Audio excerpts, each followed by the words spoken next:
Hello guys! In this video I'm going to show you how to set video duration on the Sygic application. But first of all, I just want to mention, please don't forget to subscribe to our channel, because at 100,000 subscribers we are going to show you our YouTube revenue statistics and growth strategy, how to make money online. So let's jump into it. First of all, open the application on your device.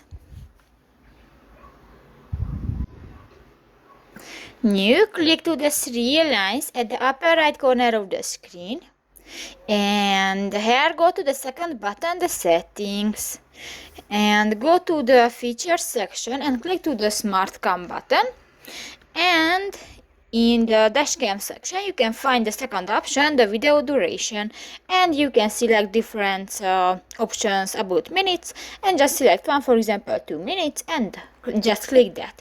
So that's pretty much it for this video guys. See you in the next one. Bye bye.